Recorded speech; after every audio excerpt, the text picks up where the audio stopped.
Amang nabalaan sa makausap pa karong taknaa ang gidapit sa pinasahi ng pamaagi na mamuhat ang iyong presensya pinagi sa Espiritu sa ang taliwanan. Istoryahan kami dito. Nasiga kami padayon sa iyong mga pulong. Na ang iyong mga pulong magsilbing gahong Ginoo na padayon, Lord, mo i-address sa among mga kasing-kasing kahimtang. Pinagi sa iyong pulong, liguna kami, nasiga kami, o padayon mabuhay sa among kasing-kasing paglaban niya kanino. Salamat ngayong pulong Ginoo, gamanan kayo, na nga nagalisog na usap ng mga kinabuhi. Salamat na pinagi sa iyong pulong mo Diyos, ng mga saan. Kami padayon din mo nakapatulog kadautan. Isang karutag na. So busa ang itugan kayo mong panahon niya lamang sa ngalan ni Jesus. Amen. So magpadayon kita sa atong tumong sa tribulation period ng atong itutukan karon. Dito na tayo tutok sa katuyuan. So ato nakita ang katuyuan. So nanay mga pipila pa kadetalya na tiwaso nato dito aron sumpayan na nato. So dinhi ato ta sa purpose of tribulation, anong naamay tribulation? So ato na nang gihisgutan atong mga nangagi ang mga pipila ka punto nga atong ipadayon kay napay napili na detalya nga wala nato na hisgutan. Okay. Atong nasabtan ng nangagi na tumong niini aron na iandam ang katawan sa Ginoo sa ilang manluluwas. Unya gidetalya dito. Kaduha, aron hukman niya ang kalibutan sa ilang sala sa pagsimba nila sa Antikristo o di lamang kana, no? Naapay mga punto dinhi nga nabilin na atong tutukan karon. Now, atong tan-awon karon ang susunod na punto sa maong katuyuan. Nakita karon sa gitawag natong punto sa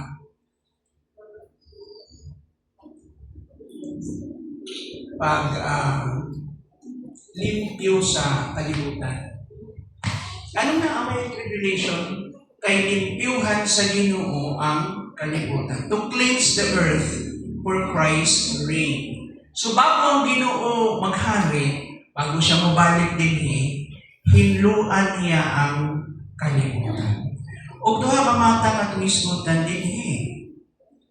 Ang Ginoo mag-administer og healing aning panahon na kasi ang paradise will be restored at this point. The paradise of the beginning in the book of Genesis, kita nato that the place of happiness wherein God communed with Adam and Eve with a perfect environment. No? But after the fall of Adam in Genesis chapter 3, the curse entered the world. Since then, ang kalibutan, padung sa pagkadunod. Ang kalibutan, padung sa gitawag na itong decaying process. Apil na ang tao, labi na ang tao may sadan, so ang tao po ka-undergo siya ng aging process hangtod mamatay siya. So there's a cleansing process sa kalibutan. Kung dili lamang cleansing, isuta na ito din nga, hiluan ang kalibutan kung dili ang paglimpyo sa kasing-kasing. Ingon ko nga na ang story ng tribulation is also not only the story of judgment, but as well of restoration and healing. So na ay massive conversion daghan ko doon sa Ginoo. So gitutukan na ito ang Genesis 20, dinhi makita nato nga giablihan kini sa gitawag tong paghari sa Ginoo, the millennium kingdom and the final judgment in chapter 20. Natanaw na natong ideya ng cleansing of the earth. Mao kini pinakalawom, the most profound, pinakalawom and poetic subject or theme in the scriptures. A story of renewal, justice, and mercy. The Bible tells us is intertwined, but they are interconnected. Ang storya may tungod sa pagbago sa hustisya o kaluoy sa Ginoo, magkauban sila. This is not about destruction. Pag may cleansing the earth, dili kini kalaglagan lang. This is about restoration and healing, ang pagpanubalik. The earth returning to the purity and harmony it once knew. Nung unang gibuhat sa Ginoo ang kalibutan, kini hintig kini perpekto. O adunay gitawtong harmony ang creation. Pero pag sugod sa pulo, nalaglag ang kalibutan. Mauna, nga kini ibalik sa Ginoo. Iyang i-restore kini. So mga na atong kitanaw din mga igsoon sa maong pagtuon. Sa story ng Genesis 6-9, the story of the flood of Noah, stand as the first great cleansing. Kaya kung balikan nato ang chapter 6, ang mga tao nagpakasala, naglunang sa sala. Hantod sa punto nga kini niabot na sa sukdanan. Sa utlanan di ay. Na unya, ang gingon dito, ang description dito, paghulagway, nga ang mga tao, buhaton nila ang butang na unsay maayo sa ilang pananaw. So there is what we call that, muingon naton kanang grabing kagawasan na sa punto nga naabuso nila ang maong kagawasan. So ang tao proceed from bad to worse into many kinds of corruption. And because of that, God decided to send a flood as a form of judgment. So humanity had grown corrupt, the earth was filled with violence. Grabe ang mga tao, gawaya ng panahon na, yung term galing ng sodomite. Remember yung story ng Sodom and Gomorrah, another form of cleansing. So yet amidst the storm, taliwana ng maong bagyo, Noah's Ark became a vessel of hope. Nabisan taliwala sa maong bagyo na ang Diyos gipaulan for 40 days ang kalibutan. Ug ang tanang mga agianan sa tubig, ilawom sa yuta, ilawom sa dagat, giablihan tanan sa Ginoo. Try to imagine that, ni-elevate ang sea level. Unya, ang canopy na naay gitawag na itong water, na gitawag na itong the cover, because this is for the first time ni ulan. Kaniad to perfect ang environment good. Tanang itong mga tubig sa ibabaw, gibugas Ginoo. O mga igsuon, nagkaroon ng tinatawag natin universal flood. In fact, the Bible tells us, the highest mountain was being submerged 20 feet underwater. Now, try to imagine, sa atong time karon, kung sa'y pinakataas na bukid sa tibuok kalibutan. Mount Everest, wakay dagana na to. But even then, si Noah na-realize niya that this is a form of judgment and cleansing, and yet the grace of God is very real na nag-preserve siya walang katao para padayon mo populate ang kalibutan. There is judgment, but there is mercy at the same time. And in fact, ang tawag ganito sa Noah's Ark, dili barko. Alam mo, mura siya kopin, mura siya lumon. Wala siya rudder, white timon, white driveman. Sige, tutlo sa ato din eh. Gidesign lang siya para mulutaw, o bisan asa lang siya dadon God, sumala sa kabubuton sa Ginoo. Kapalutaw-lutaw lang dito si Noah and pamilya. And for about 1 year, they were inside the ark, and God feed them. Ipakaon sila. Nidagan pa. No? Bago sila nanaog, manimugan ang yuta. And guess what? Asa sila nilanding? Sa Mount Ararat. Asa na karon sa mapa na to? Asa? Sa Turkey. Sure mo? Wala na Mindanao? Oh, last Turkey. kini makita natong simbolo that even in judgment, God preserves life. When the waters receded, the rainbow appeared from the sky, and God promised never again to destroy all flesh by blood, all men by blood. Never again. And this covenant wasn't just limited to Noah. It was with creation itself sa kanang katawan.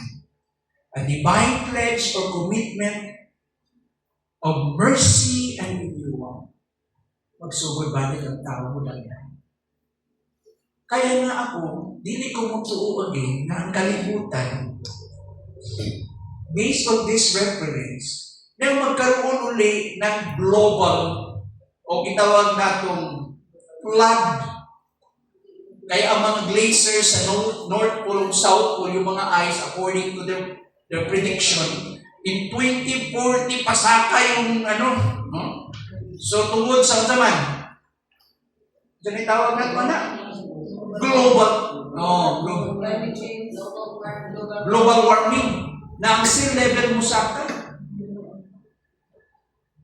Might be na ay mga flood, para sa Pilipinas, nag-flood sa ato, kaya mga may lucky man ta. No? Mga bright mang Pinoy. Kamala mo, ikumpara ang Pinoy dito sa ulan? Grabe ilang engineering sa ilang flood control. Napag sila magbukang gibuhat good. Naniguro na sila daan kay pinipredict nila mag-global warming, kung musaka pa rin ang sea level, ginatasaan nilang ilahang yung mga kubiling nila sa ilang mga kanal, sa ilang mga dike. Grabe, yung technology na advance kayo niya. Kana ba yan lugar sa ulan? Ano ba yan na? Kanang murag butuan ba? Murag sa umulog. Kanapitang kung wala kay buhaton, puro tubig sila. Mas ubos ang ilang yuta kaysa tubig. But they're very smart, brilliant people, rich country. Nabalik ka sa istorya. Tingali na ay mga flood na ito, but only in pocket size. Dili global in scale na mubalik itong kapayakan ni Adto because of the global warming. Because God made a promise. What do you think? Kining rainbow ba hindi utod lang itong panahon na hindi nakarupo kayo? Dili, this is my covenant with Noah forever. And the entire creation. Angkot sa kanturan. And don't you know yung rainbow ni King? Sa ako, tanaw na nato na, di ba? Na yung rainbow. Di ba? Pero nakapanood sa purpose na. I believe yung science will explain, pag naimuwan, bitaw niya, explain sa science, no? Yung bibigamit sa Ginoo na siya, na expression kay Noah, na in this sign, never again I will send blood to the earth as a form of judgment to kill, to eradicate or to kill the human life o without humanity. So mao kini.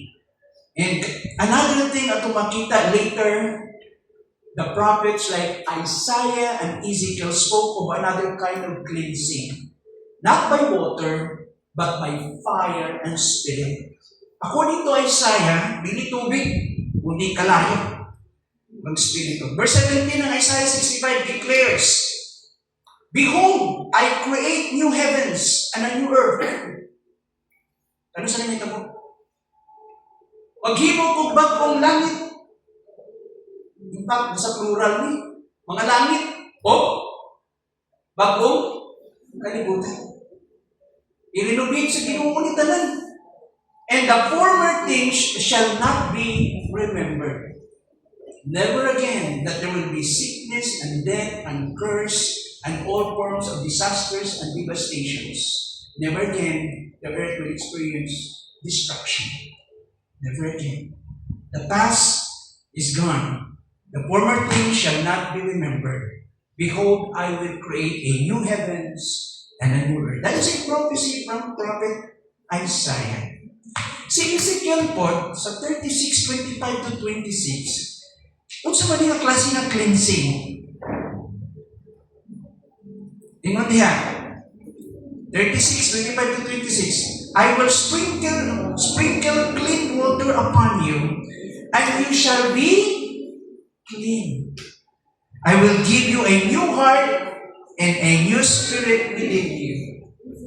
These verses shift the focus from physical purification to moral and spiritual renewal.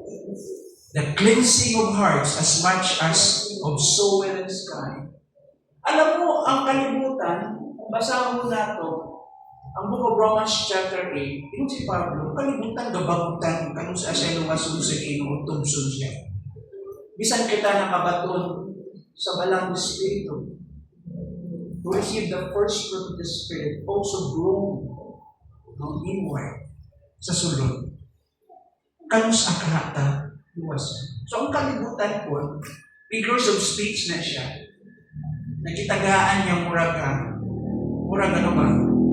A form of personification na ang kalibutan, nagbangutan siya, mura siya tao na gaagulot po, nagbangutan ng tagulot. Naghulat siya karos apod siya lumason. And one day, God will restore the earth. I think that is one of the reasons. Kita mga tao mo nun, usay atong pasangin lang bitaw nga makahimo tagsala kay gutom niya ubre. Di ba? Ngayon makasala mo na siya. Galisod mo din kinabuhi ko. Nakalisod ko natin talbos. So, i-restore sa Ginoo, okay? This is one of the arguments. I-restore sa Ginoo ang new paradise here on earth to prove that no amount of what? Prosperity will do. Bisan mo agi kag abundance, no? Kadagayaan, dili siya rason na dili na kamaka sala. Kaya nga, makita nato, dili ni rason ang kawadro kaya ang tao nakasala. Makasala ang tao, kay mura siya, saman, alala niyo yung joke na po din one time? Diya kami nagpuyo sa Tagbilaran kami adto ba na nagpuyo sa Boy Scout na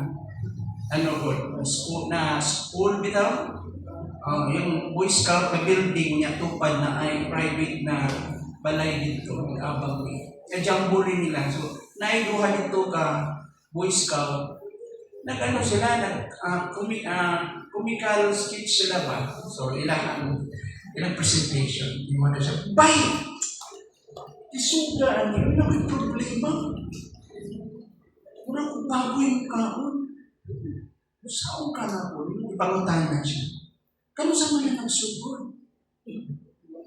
Sukad pa sa ako. Yung pagkabaktin. Ang rason na yung taong tao makasasala. Kaya ang issue din kinaiyak. Nature. Dili kahintang, dili environment. Mga add-on na lang to, pero ang tendency dito na tao is what? To sin. Hindi sa kaya kinahanglan siya mag-born again. The gospel still the answer. Not moral values. The gospel can change the heart. Now, sa 2 Peter 3:10-13, mo pwede din the apostles ties it all together. The heavens will pass away with a roar, and the elements will be dissolved with fire. But according to His promise, we are waiting for new heavens and new earth in which righteousness dwells. Ako basa sa binisa niya. Tanawa explanation ni Peter din. Future siya. Tanawa din. Apa mo may son? Tanawa din mo din. Sa 2 Peter chapter 3, nakita na ni Peter ang mahitabo usab. Bilib si Peter Paul. Istoryahan ko sa Ginoo ani. Ang tanawang yung pagbulag-way din. 2 Peter chapter 3, 10 to 13. Ingon din. Nagluta may iso na. Napilit mo yung mga pages. Okay. Saan ang mga patilipis na kayo? Okay. Chapter 3, verse 10 to 13. Ilan din? Apan ang adlaw sa Ginoo moabot. The day of the Lord will come. Apan ang adlaw sa Ginoo moabot sama sa usa ka kawatan. Nianang adlawa ang kalangitan mahanaw. Grabe, no? Uban sa kusog na ginahulog ug ang mga butang musilaog o maugdaw o ang yuta mahanaw uban sa tanan nga anaan niini. Kuya, yung description. Dalang grabing shape Jesus kalimtan. Katanaw verse 11. Og sanggit kining tanan naglagon man niining paagiha unsa may angay ninyong buhaton. Kinahanglan nga magkinabuhi kamo nga balaan ug ihalad ang inyong kinabuhi ngadto sa Dios. Unsay connection ang magkinabuhi balaan? Kasi expression kini ng judgment sa Ginoo sa iyang kasugo kay ang iyang pagkabalaan na violate sa tao. So kini yung time sa pag-ula siyang kapunon. And as Christians, ang application ni sa mga kinabuhi na balaan. Pero ang plan din na ay earth cleansing. There is purging na may tabo. The heavens will pass away with a roar, with the gunog. The elements will be dissolved with fire. Try to imagine ang mga luminaries ka ng mga elements na naa sa sky. Grabe kayo. Pero yung fire din dilibot pa sa annihilation. Or a completely removal, but simply a refining, a purification. Para sa atong mga Kristohan, okay, usa kini ka pamaagi sa pagtanaw nato sama sa bulawan, nagiputli sa Ginoo. At ito imagine, ani panahon na ang mga ma-convert na nila, ang mga mutuos Ginoo ni Eli. Sila'y direktang biguan. Sila'y makapian, sila'y makakitaan. Sa atong gitanaw lang nato layo pa. Lahi man ang atong tayo. Pero gipakitaan na tadaan ni may tabo. So part of that revelation is the cleansing. Humanly speaking, this cleansing mirrors our journey. Kiniga, salamin sa atong paglakaw sa Ginoo. Nasama ang kalibutan, gamagutan, yun ko nga, kita usap. The cleansing is both cosmic and personal. Ang kalibutan, pagkahinduan niya, o kita usap. Ang mga tao ng panahon na usap. Manang daga na maghilulsod, katong mga tao naghihikap sa Ginoo, na luwason sa Ginoo, ang panahon. The cleansing is not the end, hindi kini katapusan. It is the beginning of the healed world. The beginning of healing and restoration. Where justice and mercy met. And creation sings again. Ngayon ang kalibutan, kung tao pa pining kalibutan, dahil siya balik sa Ginoo. Sa maong kagawasan, nagipakita sa Ginoo kaluoy for that restoration and healing. Now, kaya diyan, kabalo mo, dili lang taong losos Ginoo sa future. Kalibutan. Ang taong niya ang tulong. Third purpose, to populate the millennium. Nangungutaan na ka na ito. Kinsa pikauban na ng paghari ni Jesus. Nag-rapture man ang church. Mubalik man si Jesus kauban ang mga Kristohanon. gawas pa sa mga immortals o mga gitagaan naglawas sa glorious body, lawas sa kahimayaan. Aning panahon na sa earthly kingdom ni Christ, daghan ang duol kaniyang maluwas. Daghan ang maluwas. Tungod ni Ana, makita nato na daghang mga mortals na musunod usab sa kinalian sa Ginoo. So anong klaseng tao meron sa pag-ari sa Ginoo? Yung mga naluwas na nasa ilang mortal na lawas, pero mo-undergo sila og healing o mutangas ang ilang mga edad, o katong ang church na padayon kauban usab sa Ginoo. Atong tanaw ng salvation of Gentiles. Revelations 7 verse 9, si John mismo, iyang nasaksihan kini ni John the Beloved. Sa kadaghan sa gitawag anong panon na nagbalog at ubangon sa trono sa Diyos. The vast, innumerable, countless multitude of people, a huge number of people, tagang kayo, no? Nagatubangan sa trono sa Ginoo. Ako basa sa verse 9. Tapos niini nakita ko ang dakong panon sa katawhan na walay makaihap. No? This is a hyperbole, a language of exaggeration, but the point is that dakong yun ng crowd. Nagkaroon yun kaayo ng mga tao. Ang panon dili maihap. Gikan sila, di sila gikan. Gikan sila sa nagkalain-laing nasod, banay, katawhan o pinulungan. O nagbarog sila at ubangan sa trono sa nating karnero. Napangutan ako sa inyo. Kinsa ang nating karnero din? Si Jesus. Nagbisi sila puti. Again, this is a symbol telling us that these people received God's forgiveness. They became clean. They experienced gitawag na itong they were being purified by God. So, nagbiste silang puti o nagbitbit o mga palwa. Naalala yung Jerusalem entry ni Jesus na ay ni atubang sa iyaha o isugat siya mga naman. O naghanta sila. Sa mantra nila dito, Hosanna in the highest. Dinita lamang ginong dili. Naninggit sila, verse 10. Ang atong kaluwasan nagagikan sa ating Diyos. Mao na ilang recognition ha. This is a unison.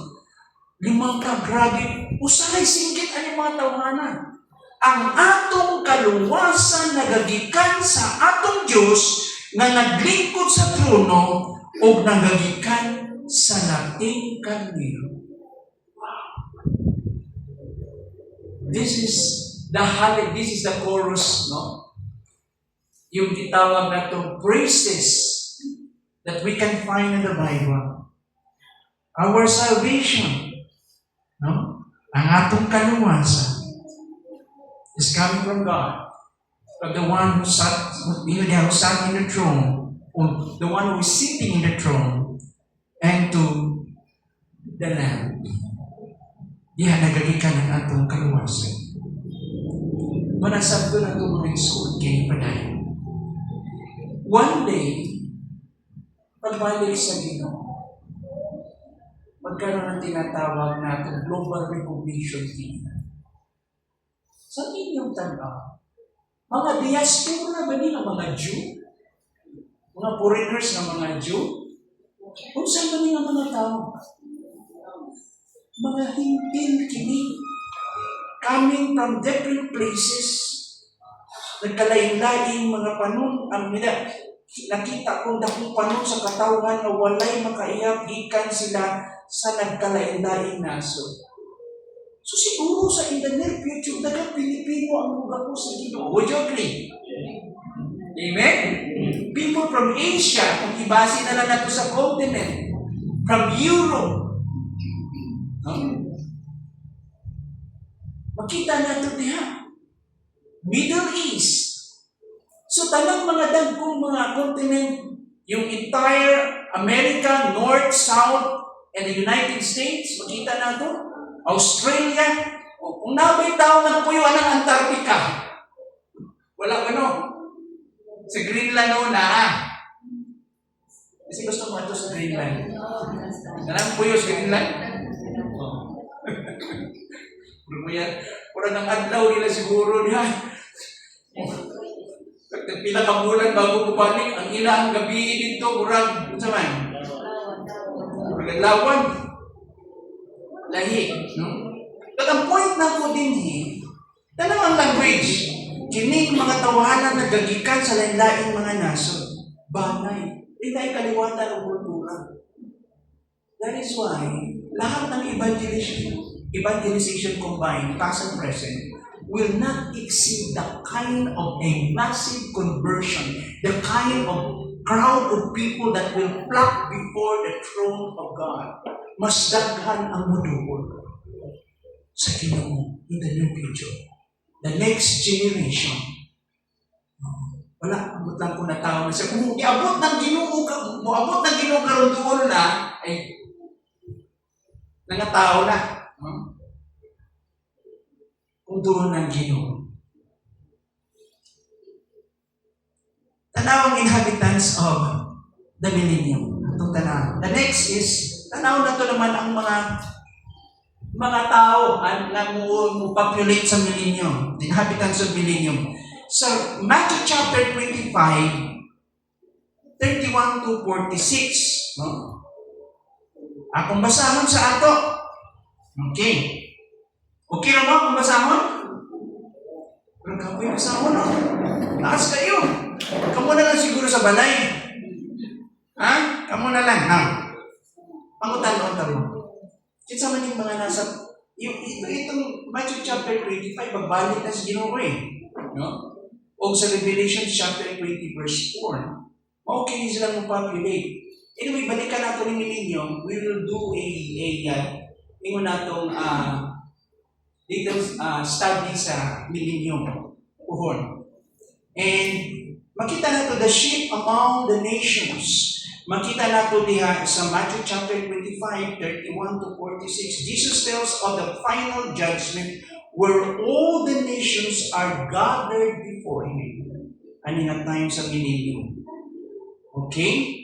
Now, mapadayon ka sa ikaupat ka na. So, biyaan na natin itong purpose. Tama ba tayo? Daniel's 70 weeks and tribulation timeline. Muna itong tanaw. The prophetic framework. Tanaw na ito ng Daniel karon. The 70 weeks prophecy. Ayan. Ako basa ng Daniel 9, 24 to 27. Now, wala ko Bisaya din, no? Okay, tanawan ninyo sa inyong screen. Daniel 9, 24 to 27. Ito yung prophetic, gitawag natong period pertaining to the nation of Israel that would cover including the tribulation period. Verse 24, 70 sevens. Ilan ka sevens?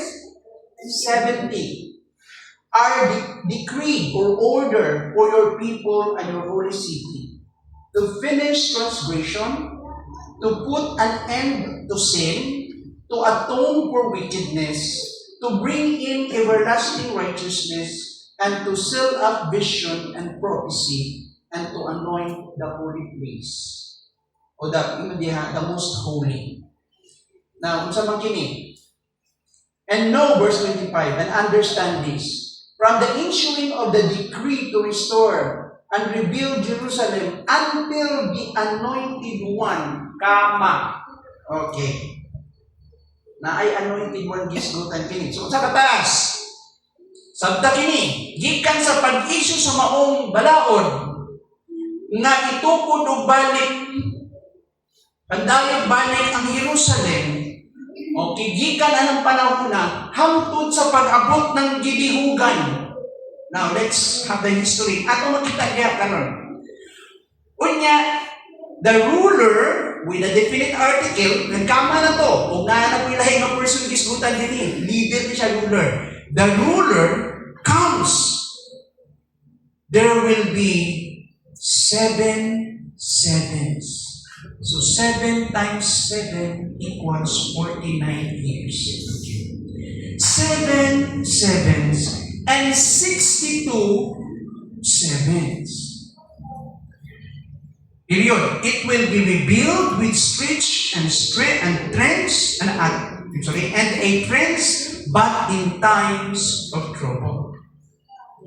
After the 62 sevens, pagkahuman ng 62 sevens, that would be equivalent sa pila ka tuig.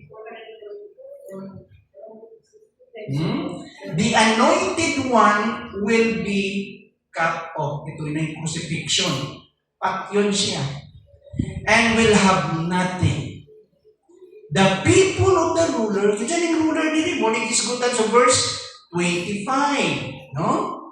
Usa ka ruler, dili siya yung anointed one, yung ruler na moabot. No? The people of the ruler who will come will destroy the city and the sanctuary.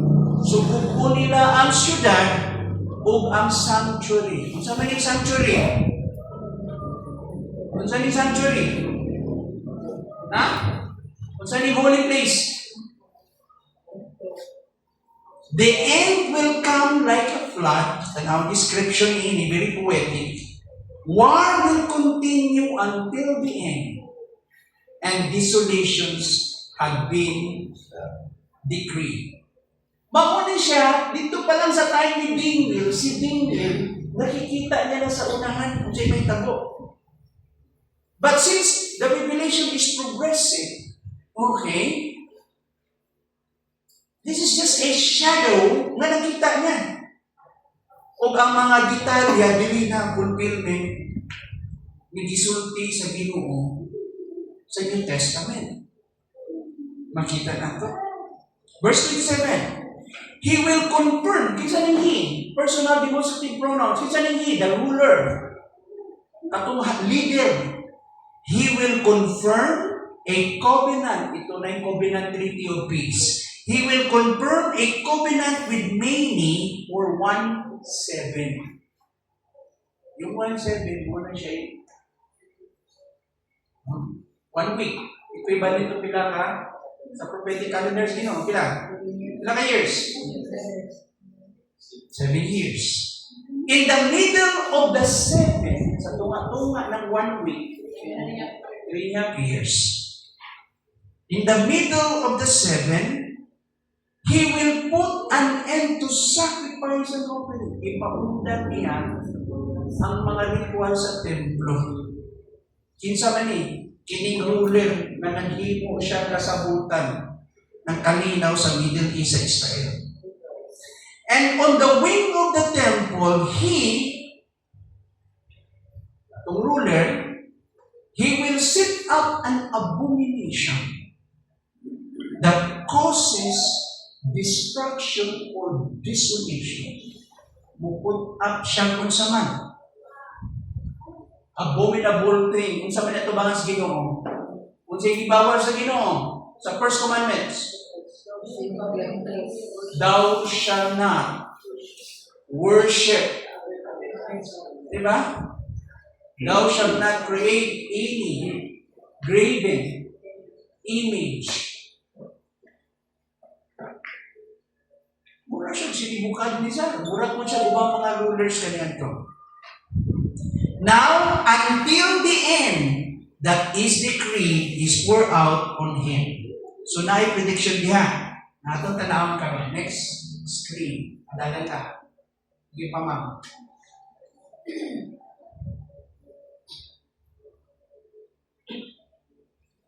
Stop na diha. Okay. The 70 weeks symbolize 70 sets of 7 years. 70 sets of 7 years. A total of 490 years. So the scholars, all the scholars agree, according to the prophecy of Gabriel, Angel Gabriel. In verse 24, i-outline dito unsay mahitabo ani. Okay, ingon dito. Tanawang outline dito. Unang mahitabo sa mga prediction sa Ginoo for 70. Ingon diha, for 490 years. Unsay buhat sa Ginoo? 6 divine purposes. To finish transgression, kung dapat sa Ginoo yung pagpakasala. To end sin, tapusin niya rin kasalanan. To atone for iniquity. Word atonement, to atone, bayaran ang pagkasala. To make a sacrifice. Sa sunod, to bring everlasting righteousness. Kitinang paghali ni Kristo. So kining first 3 na hitabo ni nung palansang si Kristo sa krus. To finish transgression, to end sin, and to atone, to make atonement for sins or iniquity. Para bayaran ng mga sala sa tao. Yung 4, 5 to 6 is still future pagbalik sa Ginoo. To bring everlasting righteousness. Kaya kung sabto ninyo, yung Isaiah chapter 9, 6 to 7, yung chapter 6, for us a son is born. Di ba? Natao na siya in His first coming, first advent, natao ng Ginoo. Pero yung mga description niya, wala pa naitabo. And the government will be set, will be put upon His shoulder, and He will be called. Kato mga titles niya, wala pa na-realize. Sa second coming pa na, sa paghahari niya. O iwan dito, and He will, ano man, reign in the throne of His father David, maghari siya sa trono sa iyang amahan na si David. And He will exercise righteousness. He will reign with righteousness forever. So yung trono ni David, magpadayo na ang kampuran. Hindi mo na. Wala pa. And seal prophecy, sa anak ko niya, siluhan na niya, and anoint the most holy place. Kinintanan, for 490 years, covered na umaabot na gitawag na itong 7 years, last 7 years, or equivalent to 1 week, sa maong prophetic number sa Ginoo, appeal na siya. Okay, tanaw na ito din sa timeline. Next slide. Okay, tanawan ninyo. Makita ninyo sa layo? Dili. Ang po na yung tagdato ng screen na ni. Okay. Tanawan din, commandment to restore, rebuild Jerusalem, diri nga part, una diri. From Isra 7, 12 to 26, and Isra 6, verse 14. Let's put this into context. Ito yung restoration to rebuild the city. Kasi contemporary ni Isra. Kasi kung ba ni Isra na time? Bible survey. Nehemiah. Okay, sino yung reigning king ani? Babylonian pa ba o Persian na? Persians. So, sino? Si Cyrus, Artaxerxes, kisa? Artaxerxes. Okay. So, karong panahuna, ano ang role ni Nehemiah? Is he a prophet or a political leader or figure? Ano siya? Ano sa may posisyon sa gobyerno? Ha? Ano siya? Governor. Okay. Leader siya. Unsay trabaho, unsay concern niya? Nag-uul siya kay ang city of Jerusalem, ang mga walls. The walls was, okay. Yung mga walls dito were broken. Not only that, pati yung walay temple. Guba. Unsay trabaho ni Israel na tayo? Scribe siya. Unsay role ni Israel ni? Si Israel nag-hearing yung text din iyang gi-translate ang sacred language ng Hebrew into Aramaic. Into Aramaic para yung common tao nila, mga Jew from exiles, makasabot sila. Kasi nalimtan na nila yung mga laws, yung mga balawat. Nung nasabta nila ang Bible, ito na yung rule ng interpretation. Nung in-explain ni Nehemiah, i-expound sa kanila yung truth. Ni Israel, naka-realize doon sila. sa ilang dako mapagkasala at tubangan. So there was a revival. Nanumbalik ang mga Israelites sa Ginoo. Grabe. Ano na tayo ng mga nangaminong unbeliever, ipag-uli nila inakasawa. kasi nga, unique ang calling nila. Very clear instruction sa Ginoo sa Israel. You shall not. Ingon niya, marry somebody not of the same faith with you. Dili ka pa rin ng pagtuo. So karon sila tanan, ilang giuli nga tayo. Kasi unique ang dinig ng Ginoo sa Israel. Grabe revival. Unya, kitabangan sila sa grasya sa Ginoo nga matupod yung world. To make that long story short, dito nagsugod yung purpose niya. To restore and rebuild Jerusalem, tanawang Ginoo ni Daniel. Nya, pag-abot nila 445 BC to 496 BC, di na ba tayong number pataas paingon sa pababa? BC siya eh. Pag-abot mo sa AD, di Anno Domini, in the year of the Lord, sugod siya sa gamay, pasaka. So, patingalan mo sa number 445 BC, niya paingon na siya, atras na siya. Okay? To 396 BC. Ito na yun yung rebuilding of Jerusalem completed. Ano nga time? Nakuha na siya. So from 445 BC to 396 BC. Then from 996 BC to AD 30. Ano sa si Jesus nagsugod sa iyahang ministry? O sa nalay gamay mura ano dili yung mubari lang yung pag-ihap. Kung natao siya ng 4 BC, watras kagamay. So let's say AD 27, ang uban nga na ilang counting. Kung 30 siya nagsugod, di po exige after 33. Okay. So from 396 BC to AD 30, leading to the arrival of the Messiah, the first coming, yung pag-anhi ni Jesus.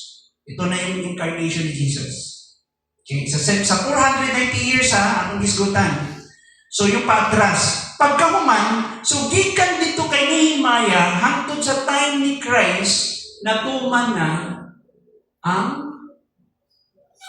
gitawag ni ini 69 weeks. Okay? 69 weeks sa prophecy nila. Unya, usa na lang kasi mana. Kasi 70 weeks eh. Equivalent to 490 years. So yung 483 years from the time of Nehemiah and Ezra to the time of the crucifixion of Christ. In fact, sa time ng Jerusalem entry na eksakto doon eh. That is about 493 years. Di nagkaroon ng stop yung divine clock sa Ginoo. Ang orasan niya sa Israel, iyang gi-stop. Ang tawag sa mga Dallas scholars na niya, the postponement of that program. I-postpone sa Ginoo.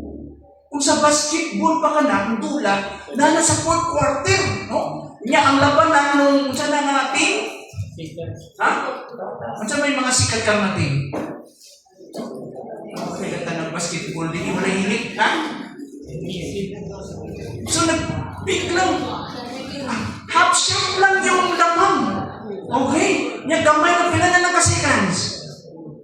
Lagay na lang nato, mga 3 seconds na lang. Biglang nagpatawag ng time out. Yung 3 seconds na yan, yun yung tinatawag ng interval, yung gap. Okay, now, sa 483 years, kulang na lang 1 week. 7 years, nag-stop ang clock. Nagkaroon ng time out. Kanang interval, mauna siya yung period ng church at the beginning of the day of Pentecost in Acts chapter 2 until today. That's the interval. So we're living between the the inter-advent period, the first and the second advent, or the first coming and the second coming, nakatadiri. That is the church age. Panahon sa iglesia ka na. Hello namon, nakasunod mo sa ako ah? Saman, manglukso kang balik. Kasi nakakulong ng bansa to. Okay. So, dinhi, kung atong tanawon, kining interval, ang tawag na to ana, the church age. Okay? From the cross to the rapture. Yan. Pagsakgaw sa iglesia, yung final 70th week, equivalent to 7 years, magsugod na yun. Nakita niyo yung timeline? Okay, kini nga period. This is the church age. Okay? So, gikan sa cross hangtod sa rapture. Okay, din na-stop. No? Naata sa interval. Morning interval. Muna itong period. Ito yung sinasabi ng Book of Matthew, chapter 15. Ito yung mystery. The church is a mystery. Christ is the mystery. The gospel is a mystery. And so many things about the period of the church. Pero pagkahuman aning panahon sa simbahan, the culmination day at the rapture, then the last 7 years, the 70th week, will proceed, magsugod siya. So ito na dayon ang tinatawag natong first 3.5 years and the last 3.5 years, the second. Okay, makita ninyo, the first 3.5 years is about false peace. And the second or the last 3.5 years is the wrath of God, nakapagod sa Ginoo. Ayun yun. Diba? So, dito lang ta, no? Sa counting na siya, ha? Okay. Gisundan na ito itong ibabaw. Ito itong ibabaw, yung 1 week, ito nga. So, naa siya gap na period. Okay. Now, atong ipadayon. Kahit di ano lang nato. Ayan. Makita ninyo? Okay. The prophecy unfolds in 3 movements. Tulong kalihok. First, 7 weeks. Ito yung 49 years. The 7 weeks. So yung 7 simana. Yung weeks plural. So 7 weeks. So 7 times 7 equals 49 years. Yung 49, rebuilding of Jerusalem. Yung pagpanday sa city of Jerusalem. Nagsugod siya ng 445 BC hangtod sa 396 BC sa time ni Nehemiah. Okay. Next. Ang next na movement, uliyok niya, 62 weeks.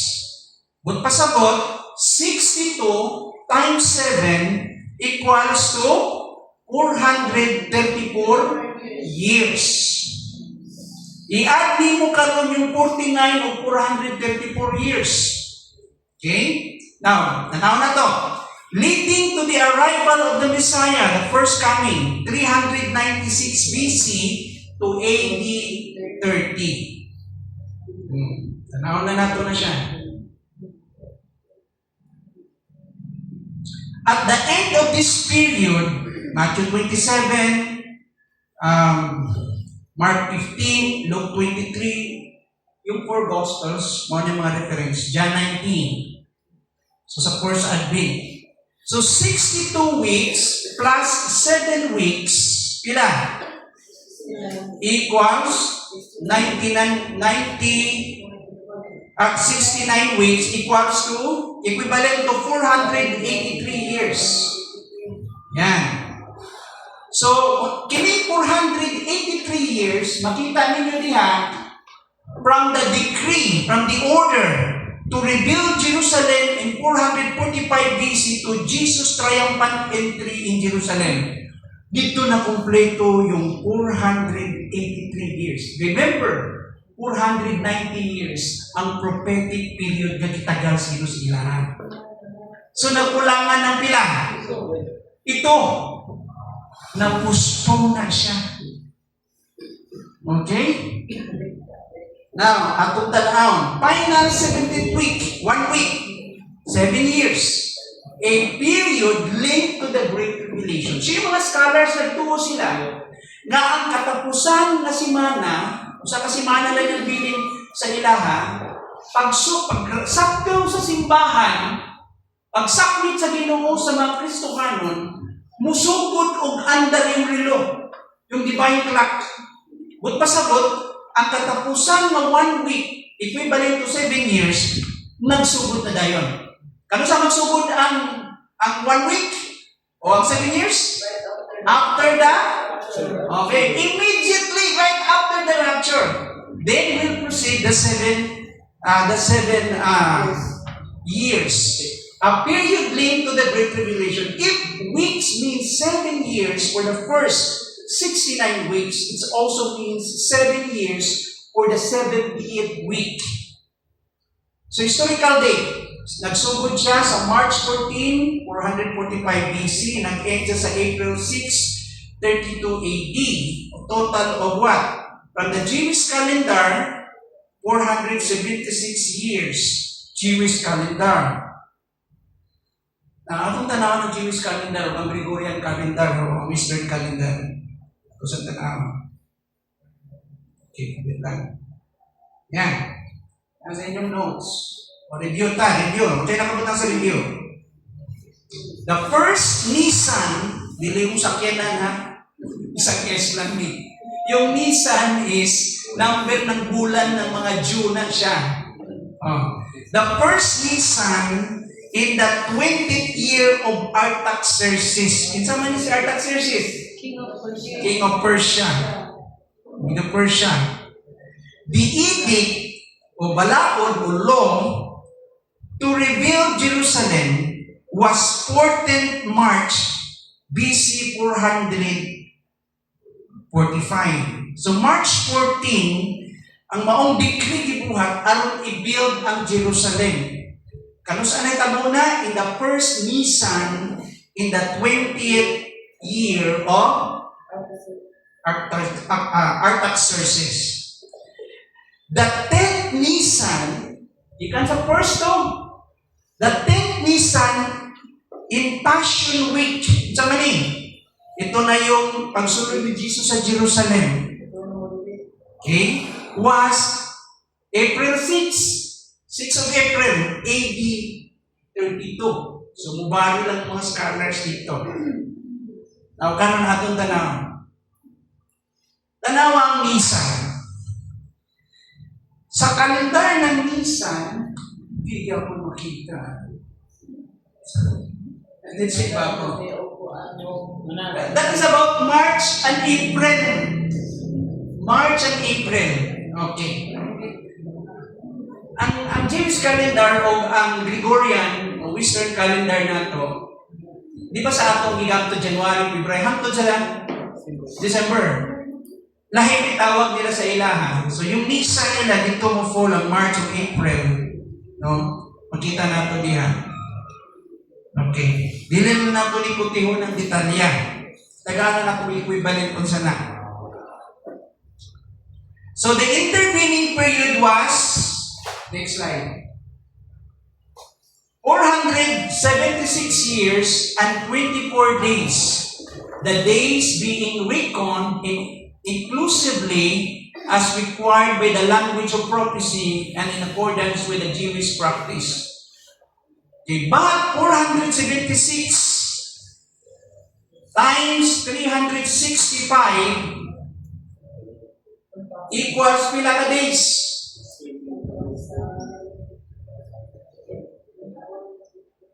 173,740 days.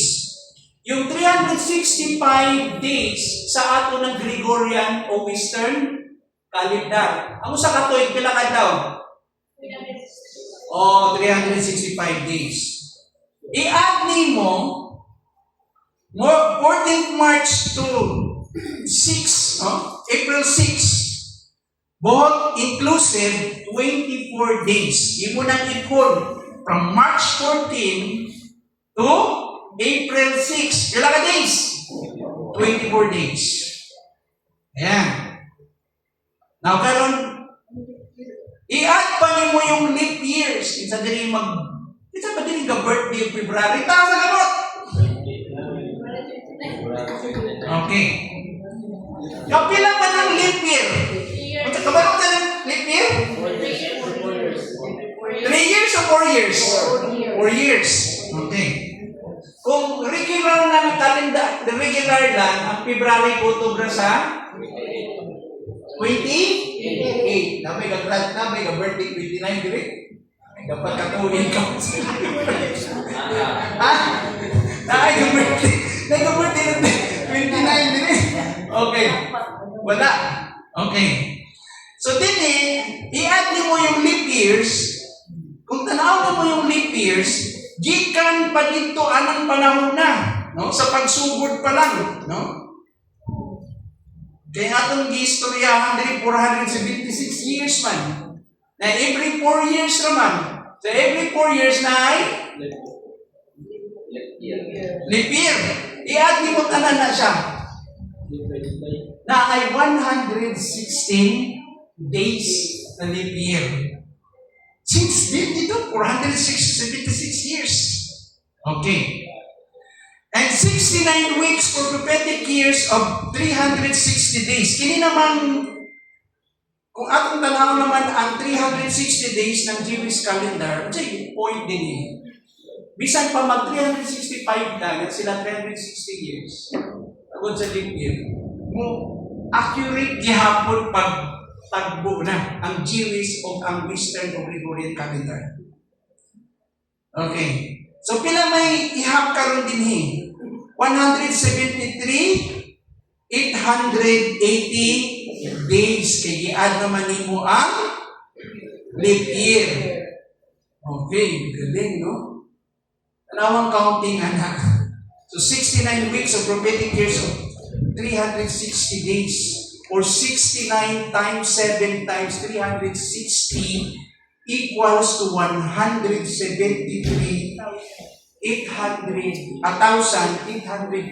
days. Mutagdog yapon sila. Yung kalendaryo ng Jewish calendar o ng atong calendar.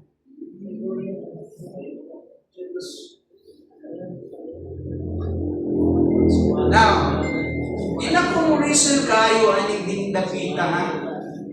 Okay? Kasi din ang panglantaw ni siya sa uban, pagabot sa interpretation ani. Okay? Sa duha ni ka panglantaw din no? Na ay panglantaw nga futurist. Pasabot kita na yung mga panghitabo sa unahan pa lang. Panghitabo pa lang siya sa unahan. O ni siya yung mga itawag itong dispensational premillennialism. Pasabot ng pre means before, millennium means paghari, millennialism. Ism is philosophy. So the perspective, the philosophy that Christ will rule for 1,000 years, mahitabog din no? Ingon diha, after, o mingon na itong ang coming, kaya ang focus nila ang coming man. So the coming of Christ will happen first before millennium, kaya pre-millennium, millennialism. So, ang pagbalik ni Kristo, maguna, bago niya itukod o ipanday ang ginharian. Kung sa'yo believes that the 70th week, yung last na 1 week or 7 years, the 70th week remains future. So, kung pasabot, yung mga dispensational and premillennialist, katong mga ni-embrace ni Gakos sa panlantaw ng premillennialism, they believe that the last 1 week or 7 years for Israel still future. Wa pa nahitabo. So, ang tribulation period is still future. Okay. Beginning after a gap following the 69 weeks, di ba? 69. Ito, na-ay gap. So, sa 69, na-ay gap. Ano sa manang gap? Ang panahon sa church. Yun. So 69, panahon sa church. Pag rapture ng church, musunod na dahil yung last 1 week. So after the 69, pag rapture na sa simbahan, musunod na dahil ng 7 ka tuig nga gitagal sa Ginoo. Yung last na 1 week o 7 ka tuig, equivalent. Dito dahil i-introduce sugod ang Antichrist as the man of peace. Broken covenants, makita na at the middle of the 7 years, yan, i-break ang covenant, then ending in destruction or dissolution. Muna view ni ini. Ang historic naman na panlantaw sa interpretative outlook o panlantaw niya, yung kini naman na klase nga panlantaw, kini usa ka kampo, historic fulfilled interpretation, magpasabot, na yung ba nagingon na, ay, nahuman na ni. Example, some scholars and historic commentators attribute immediate fulfillment. Natuman na dahil na siya. Jesus as the one who confirms the covenant and ends sacrifice, they challenge the notion of a mid-gap tribulation. So wala sila gatuo na gitawag meaning view aning sa taas, sa ilahan na siya gitawag na itong immediate fulfillment kung ilang gihagit po ang panlantaw ni mid-gap tribulation. Okay. Saan ang mid-gap? Tunga-tunga ng Revelation. So sa inyong tanaw, asa taan ni lining? Okay? Taas ang gamot nga uyon aning una. Future view. Futurist view. Okay. Kinsay na i-Bible na Riley? Riley. Tanawan ninyo ang first section ni Riley, introduction sa iyang study Bible, sa Revelation. Naghatag siya summary form ng 4 interpretations, 4 different views. Apili siya. So, ang leaning ni Riley is futurist view. Kaya nga naman, pag-outline mo sa Revelation, ang key ng Revelation chapter 1 verse 19, yung verse 19, mao'y outline sa tibok libro ng Revelation. Ang instruction sa Ginoo kay John, ni John, isulat ang imo nakita. Ang chapter 1, nagpadayag si Kristo sa iyang kahimayaan. So the glorious Christ. What you have seen. Right, therefore, what you have seen. And then, kadua, og ang karon, what is now. Chapters 2 to 3 is about the 7 churches.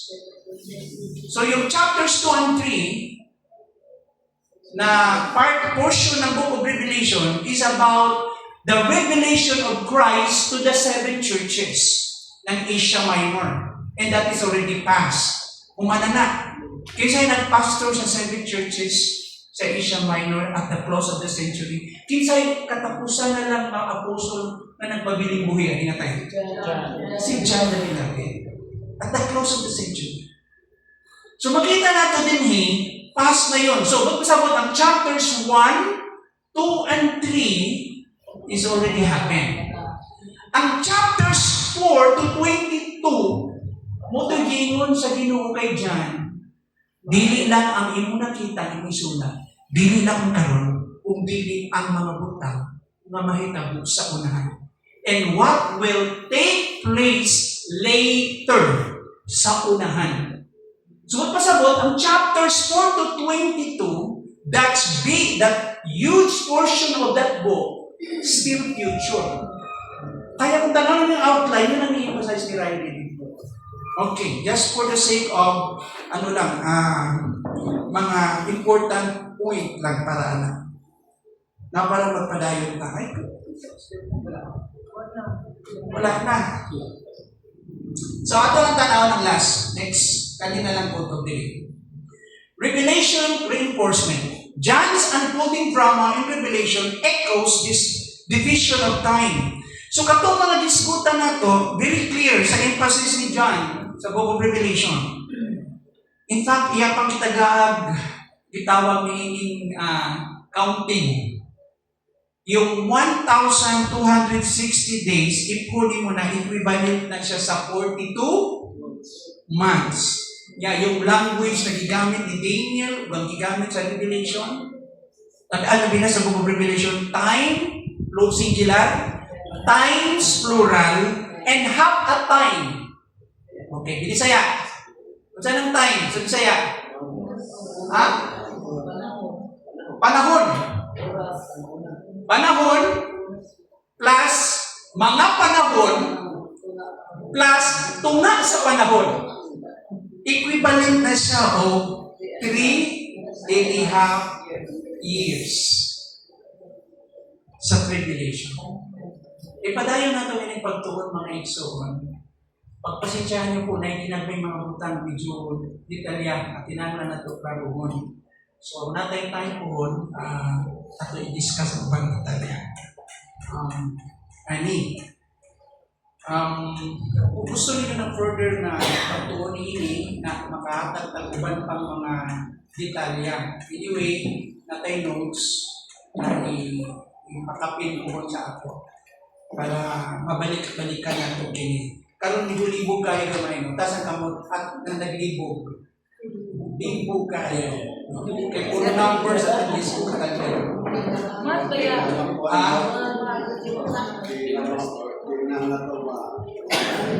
dili na nato ma-digest. Tanan. Okay. Dati lang. So, parang 7 years na umili ko bali, nakakita mo na ang itong simbahan. So, parang 7 years, para na-juda sa mga mugyo para sa ilahan sa isang tama. Sige. Kung ay misin mga pagpili sa ato, naman kayo mga istorya na ginawa mo ang Philippines kayo ikon po sa Iran. Hindi po. Watay labot ni Alatay labot na. Oo. Nakakita po sila nga. Misa pa niya kasi 2,000 miles pa na. Oo. Dahil pag yung tayo sa Pilipinas. Ngayon, Pilipinas. Anak ko, napuntan na ko para sa Pilipinas. So, ito, wala rin. Ito na sa ilang labahan. Sa ilara na. Papunta lagi ko ng Taiwan. Papunta ng Taiwan. Basta di klaro lang po ni Brother Dodo sa ato. So, sa tanan to nga, kining tribulation, o na siya usa ka semana. Nganong gitawag usa ka semana? Dili niya siya i-take na to literal nga usa ka semana. Ito ka adlaw, dili. Prophetic na siya na gitawag period o panamgyatag sa Ginoo. So, ang interpretation nila labi na kung tanawin yung sa pagtanaw ni Daniel bitaw o kitanaw po sa dagan sa mga confirmation gikan sa Book of Revelation nga yung anak nga dagan. So, dili ni siya literal. So, pag may 70 weeks, dili na siya literal na 70 ka adlaw. Kung dili, yung 70 weeks, equivalent na siya tuig. Kaya, ang counting na to. Kanang 1 week, mo na may nagitagal. So, unsa may anang yung bantayan? Kani. Wala may sign ang rapture. Nay sign ang second coming. Unsay mauna? Ang rapture o ang literal na second coming? Rapture. Kaya ang gingon mga scholars, yung imminent return, kung pasabot at any moment, anytime, balik ang Ginoo. Kuhaon yung simbahan. Yun ang language sa John chapter 14. Ngayon ka mo kabuol. Hindi ka mo ibigyan ng mga orphans o mga ilugon. Muad mo lang ko kay muad ko sa balay sa akong amahan, aron andaman ta mo puloy anan. Oo. Pero dili ko magpabili ng dito mo balik ko. Aron kuhaon ko kamo kung asa ko. Diin ako kauban na mo. Yun ang language ng rapture. Oo. Yung John chapter 14. Muna na, kung atong sabton din walay sign ng rapture. Oo. Muna kadaghan na kasi kahit ang uban kay utangan nila Oo niya. Wala man utang. Ang Ginoo mismo nag-ingon mo wala siya pitsa. In fact, Ang second coming na, ang tibok na story ng second coming, ito yung figurative language, yung the day of the Lord, in time period. After the rapture, magsugod ang adlaw sa Ginoo, that entire period is like a thief in the night, sama sa kawatan. Kaya naman, it's like in the days of Noah. Ang mga tao, they're still marrying, life is yung routine, yung regularity, it's normal. No? Ang mga tao, malipayon sila, they think na life is, itawag na ito nga, mingo na itong going easy, there's comfort, prosperity, na. Ang pagbalik sa Ginoo, dili mo ka nito, mo na Ginoo, oy! Mubalik na dili, sama sa kawatan. I-clarify na ako. Yes. Kailan, rapture, mo na second coming. Dili. Naay duha ka phase atong klarohon. Ang first coming with Jesus, katong nagpakatao siya. Okay. Ang second coming with Jesus, yung literal na pagbalik niya. Naay language sa Bible na kanang general o specific. Kita nakaatila na ng klase before, dugay na. So, yung mga language na Epiphany, Parousia, pagpakita niya, pag-abot niya, di ba? Ayun naman ninyo na language. Okay. Usay, ganito yung word na specific. Pasabot, pag may specific na pagbalik sa Ginoo, Revelation 19, literal na. Visible, physical, coming of Christ here on earth. Pero pag moingon kag gamito niya nga, mubalik siya, kanya mugamit siya mga reference nga general, ang imong basa na, sa pagbalik sa Ginoo, kauban ng mga detalya. Oo. General na yung approach. Ba't pasabot, bago mo balik ang Ginoo na physical, na ay mga detalya. Apil na ng revelation. Kauban na sa story sa pagbalik sa Ginoo. Ay mo man ay language. Yes. Ako kay, gusto lang lang na, bayan pa ako. Basta niligbalik ni Kristo, di ka ba na? Lagi. Di pa da. Oo. Pero niligbalik ni Kristo, Di pa da. di ka ba na? Oo. Okay. Kasi sa mahal Oo. di ka nun Kristo, di ba ni Kristo, di ka ba na? Lagi. Nay, anak, nakatungog na mo, anak? Sakto yun. Nay, sino sa Bible sa akin sa tungod sa iyo ka? Oo. Kung na yung kami, second kami, tungod sa sayo ka. Mutunog sa yuta. Kung tayo ka, kailangan, isu-isu ka ba? Di ba ni Kristo, di ka mo na. Si Jesus, Kung pag-ibig, kaya di ba, dili ka lagi, dili pa ulit ang istorya. oo. Yablok na naman ka. Oo, gihadlok noon.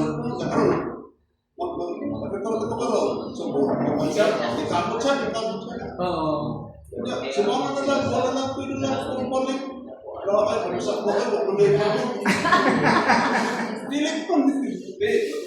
Ba't tayo naman natin sa iyo? Mga binata, may kalulo. Mga bata niya tala, tapos sa diwan ko. Grabe. Maglangar kayo na, web mo.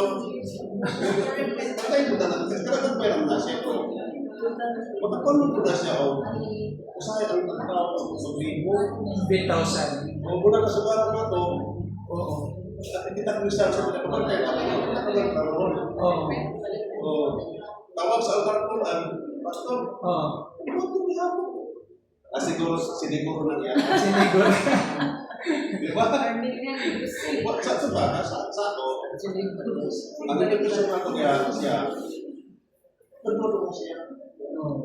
Siniguro lang. O na, pantay ka, Ba't hindi ka madaan?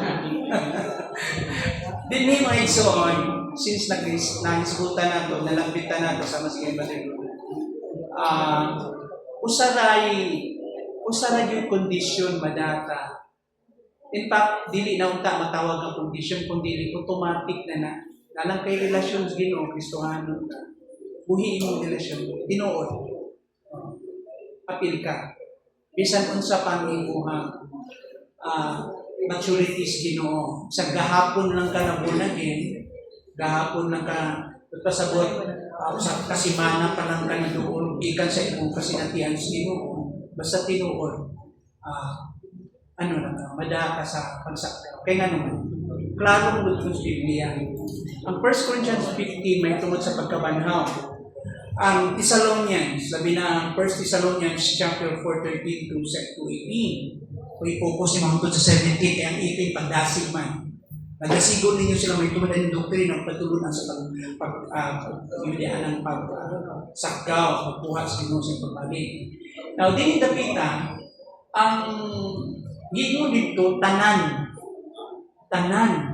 Katong mga nangamatay na kay Kristo kung kitang tanan na buhi pa anang adlaw maabtan sa panahon sa pagbuhat sa Ginoo sa ato baguhon tanan o katong nangabanhaw magdungan tanan dili sila maguna.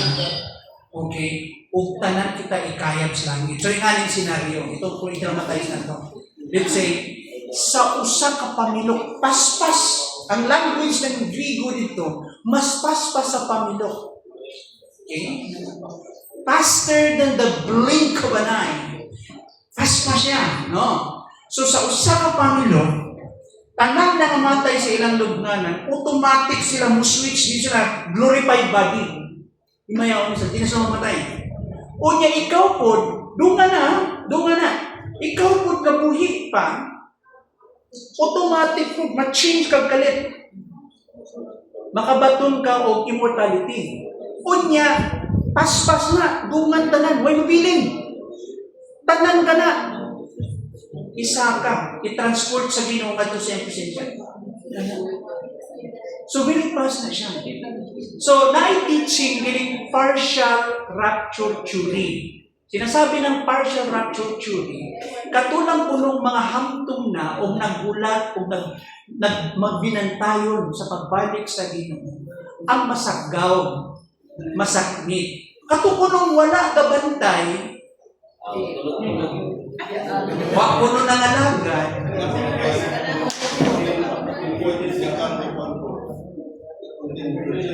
Oh, 10 virgins. So katong story ng 10 virgins, asa mo mga to?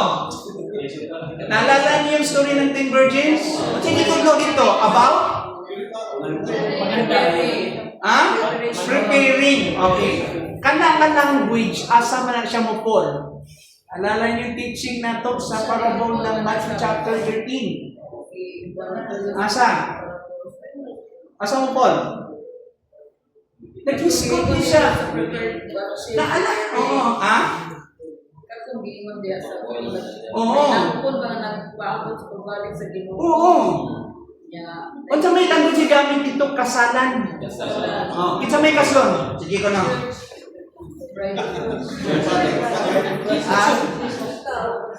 Kinsa kaslon? About na sesikan kami niya.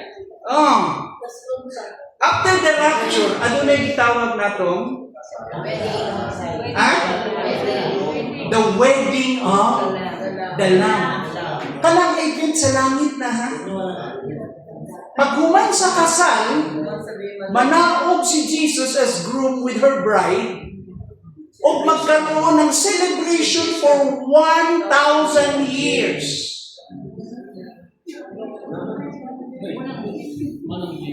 Naintindihan nyo?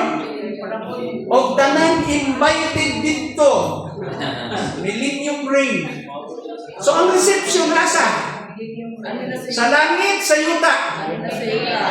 Sa yuta, reception. Ang kasalan sa langit. Ibalik ko na to. Rapture, Bema Judgment, Wedding of the Lamb, Second Coming, Millennium, reception yun. Para sa church, reception yun. The bride of the Lamb. For Israel, that is a fulfillment of what? Of the Davidic covenant of a literal, visible, physical kingdom. Okay? And not only fulfillment ng Davidic covenant, that is also a fulfillment of what? Of the new covenant. Kasi ginistong ang nation. Now, guess what? Pagbalik ni Jesus, unsay center of the earth? Asan sentro? Jerusalem. Yung language ng prophet na the house, my temple, is the house of prayer for all nations. Of course, wala na yung sacrifice. Because Jesus made a perfect sacrifice one and for all. Wala na tayong time mga isuman. Salamat sa inyong tanan. O salamat sa inyo ang paminaw. Bisan ko sa high, it was very confusing. Salamat sa gracias kinawa. Yes, I did.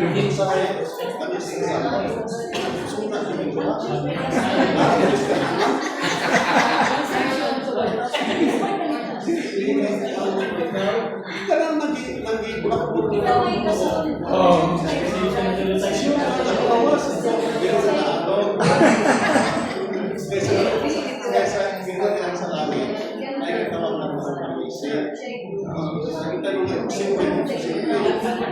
Kasi kung kaupan lang yan, magpapapaan na rin mo.